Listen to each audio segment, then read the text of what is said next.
Cricket की दुनिया यानी गेम ऑफ क्रिकेट में आपका स्वागत है।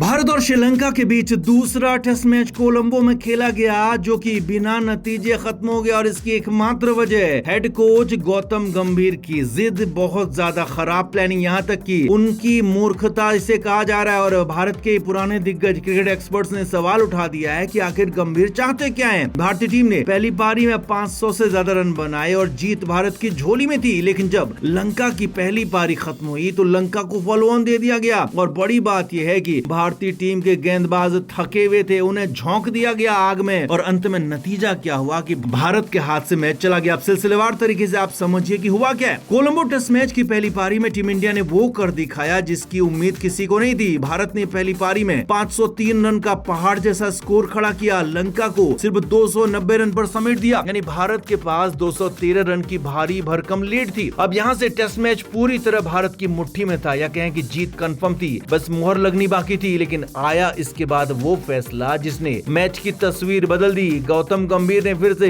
बचकानी हरकत कर दी, जिस टेस्ट क्रिकेट को गौतम गंभीर कभी समझे ही नहीं। वहां पर अज्ञानता वाला बड़ा फैसला लिया भारत ने, श्रीलंका को फॉलो ऑन दे दिया। क्रिकेट की किताब में फॉलो ऑन बिल्कुल जायज है। 213 रन की लीड हो, सामने वाली टीम 290 पर ऑल आउट हो चुकी हो तो कप्तान फॉलो ऑन दे सकता है। लेकिन सवाल यह है कि क्या उस वक्त भारतीय गेंदबाजों की बॉडी, शरीर फॉलो ऑन के लिए तैयार था। श्रीलंका की पहली पारी में भारतीय गेंदबाजों ने करीब 90 ओवर गेंदबाजी की थी। इसके तुरंत बाद उन्हें दोबारा मैदान पर उतार दिया गया। नतीजा, जो श्रीलंकाई बल्लेबाज पहली पारी में 290 रन पर सिमट गए थे, वहीं दूसरी पारी में भारतीय गेंदबाजों के सामने टिक गए, 400 के आसपास पहुंच गए। पर सिंधु सूर्य भंडारा ने 90 रन की पारी खेली, शानदार पारी। तो कमिंडू मेंडिस ने भी 55 रन बनाए। दोनों के बीच 115 रन की साझेदारी ने भारत को बैकफुट पर धकेल दिया। इतना नहीं, इसके बाद कप्तान डिसिल्वा और सोनल दिनुशा ने खूंटा गाड़ दिया। दिनुशा ने तो पहली पारी में भी शानदार शतक लगाया था और यहाँ उछल्ले बल्लेबाजों के साथ मिलकर दिनुशा ने भारतीय गेंदबाजों को धोकर रख दिया, क्योंकि बेचारे 3 दिन से बॉलिंग कर रहे थे। 3 दिन से उनके कप्तान और उनके कोच उनको आग में झोंक रहे थे, अपना हाथ पैर दर्द करवा कर बॉलिंग कर रहे थे। अब मतलब जिस टीम को भारत पारी से हराने की स्थिति में था, वहीं पर टेस्ट मैच बचाने की लड़ाई चल रही थी। और यहीं से सबसे बड़ा सवाल उठता है कि क्या फॉलो ऑन का फैसला सही था? क्या भारत को पहले गेंदबाजों को आराम नहीं देना चाहिए था? क्या कप्तानी और कोचिंग टीम ने मौसम और बारिश के खतरे को ध्यान में रखते हुए सही रिस्क लिया? क्योंकि टेस्ट क्रिकेट में सिर्फ विकेट लेना काफी नहीं होता, आपको अपने गेंदबाज की एनर्जी, पिच की कंडीशन और मैच के बचे हुए वक्त, तीनों का हिसाब किताब रखना पड़ता है। और यही वो जगह है जहां पर गौतम गंभीर की रणनीति पर सवाल नहीं उठ रहे हैं, बल्कि गौतम गंभीर पूरी तरीके से फिसड्डी साबित हो गए। अपने गेंदबाजों को एक ऐसी आग में झोंक दिया जहां से वापस आना संभव ही नहीं था। 503 रन का स्कोर, 213 रन की लीड, सामने सिर्फ 290 पर ऑल आउट हुई टीम। भारत के पास पूरे टेस्ट मैच को कंट्रोल करने का मौका था, लेकिन फॉलो ऑन के बाद भी लंका ने वापसी कर दी, मैच को बचा लिया और भारत ने एक हाथ में आया हुआ मैच, जीता हुआ मैच गंवा दिया। अब क्रिकेट एक्सपर्ट संजय मांजरेकर हो, अजिंक्य रहाणे, चेतेश्वर पुजारा, यहाँ तक कि सुनील गावस्कर ने भी सीधे गौतम गंभीर की प्लानिंग पर, उनके फैसलों पर सवाल खड़े कर दिए हैं और साफ कह दिया कि जब 90 ओवर गेंदबाजी हुई थी तो फॉलो ऑन देने की जरूरत क्या थी? 10 से 15 ओवर खेलकर तेजी से रन बनाने थे, ताबड़तोड़ रन बनाने थे और 350 रन का टारगेट देकर उनको ऑल आउट करने के बारे में सोचना था। लेकिन अब सीधे सवाल खड़े हो रहे हैं और साफ कहा जा रहा है कि ऐसे टेस्ट मैच बिल्कुल भी नहीं जीते जाते हैं। तो आपका क्या कहना है, आप भी कमेंट सेक्शन में जरूर बताएं, वीडियो को शेयर भी करें।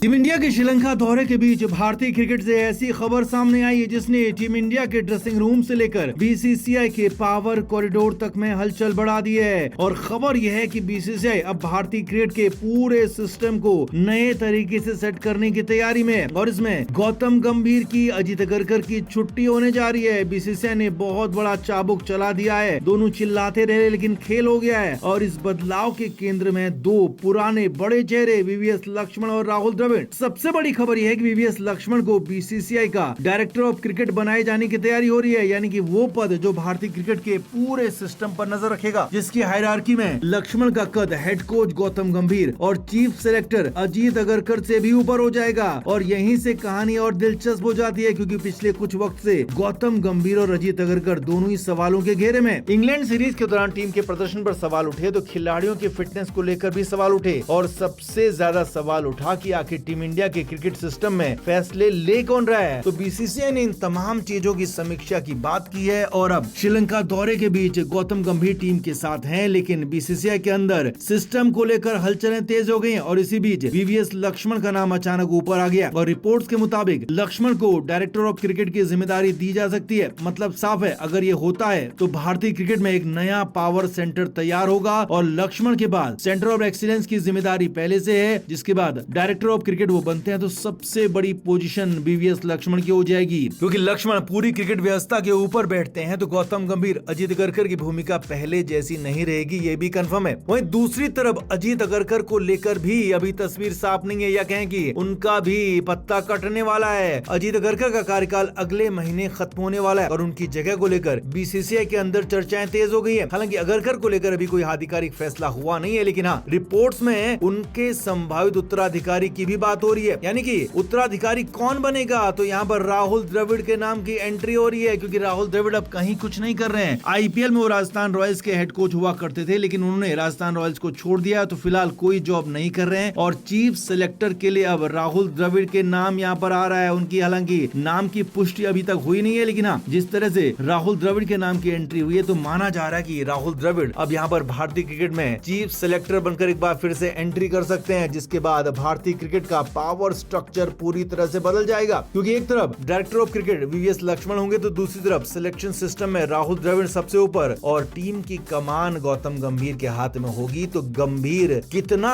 कुछ अपने हिसाब से कर पाएंगे, गौतम गंभीर कितना अपने हिसाब से यहाँ पर काम कर पाएंगे, ये भी सवाल होगा। तो ऐसे में अब क्या इंग्लैंड के खराब प्रदर्शन के बाद बोर्ड ने अकाउंटेबिलिटी तय करने की सोच ली है? क्या टीम के अंदर कोऑर्डिनेशन बेहतर करने के लिए एक ऐसा अधिकारी चाहिए जो कोच, सेलेक्टर्स और सेंट्रल एक्सीलेंस तीनों को एक साथ कोऑर्डिनेट करे? और इसी के साथ इसी वजह से लक्ष्मण को सबसे ऊपर लाने की बात है। और सबसे बड़ी बात, 2026 में team India T20 world cup जीत चुकी है, तो गंभीर उस जीत के बाद राहुल द्रविड़ और गौतम गंभीर ने उस जीत के बाद राहुल द्रविड़ वीवीएस लक्ष्मण के योगदान को याद भी किया था। तो द्रविड़ और लक्ष्मण की बनाई हुए सिस्टम और पाइपलाइन के योगदान को गौतम गंभीर ने खुद स्वीकार किया है। लेकिन सवाल यह कि पुराने सिस्टम के दो बड़े चेहरों को यहाँ पर पावर सेंटर में अगर बीसीसीआई लाता है तो यहाँ पर बहुत बड़ी भूमिका बदलने वाली है। सब कुछ बदलने वाला, 2-4 पदों का बदलाव नहीं होगा, बल्कि टीम इंडिया के पूरे स्ट्रक्चर में ही बदलाव होगा। और बीसीसीआई यहाँ पर बहुत बड़ा फैसला लेने जा रहे हैं। श्रीलंका दौरे पर टीम इंडिया है, लेकिन इस बीच में बड़ा फैसला हो रहा है। हालांकि फिलहाल आधिकारिक इंतजार हो रहा है, लेकिन हाँ, श्रीलंका दौरे पर टीम इंडिया खेल रही है और मुंबई में बीसीसीआई भारतीय क्रिकेट का पूरा पावर गेम बदलने की तैयारी में है। क्रिकेट के हर नए अपडेट के लिए गेम ऑफ क्रिकेट को सब्सक्राइब करें